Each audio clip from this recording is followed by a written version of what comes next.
অপু বিশ্বাসের এত পরিবর্তনের পিছনে কিছু একটা রহস্য আছে, হোক সিনেমা কিংবা হোক কোনো একটা সারপ্রাইজ। হ্যালো এভরিওয়ান, আসসালামু আলাইকুম। সকলে কেমন আছেন? আশা করি ভালো আছেন এবং সুস্থ আছেন।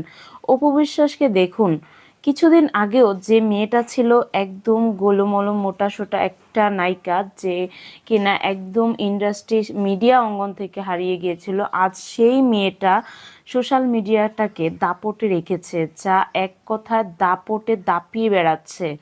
তো অপু বিশ্বাসের এই বয়সে এসে যে এতটা হিট করে রেখেছে, সোশ্যাল মিডিয়া বলেন, অফলাইন অনলাইন প্রত্যেকটা জায়গায় একদম হিট করে আছে, সেই জায়গাটা কিন্তু বুবলি পারেনি। হ্যাঁ, অপু বিশ্বাসের ক্ষেত্রে অনেকটাই ছোট বুবলি, আপনারা যেটা বলেন না কেন, কিন্তু বুবলিকে এই বয়সটায়, বুবলির বয়সটায় যেই মানে বুড়া একটা কালচার, যে একটা চোখের মুখে যে একটা ভাব চলে আসে, সেই ভাবটা কিন্তু অপু বিশ্বাসের না, বুবলির চলে আসছে। আপনি বুবলির একটা যে কোনো একটা পিকচার মানে একটু জুম করে দেখবেন, আর অপু বিশ্বাসেরটাও জুম করে দেখবেন। অপু বিশ্বাসের যে সুন্দর চেহারা, কারিনা ক্যাটরিনা সবাই ফেল, বুবলিকে এখন বুড়া দেখা যাচ্ছে।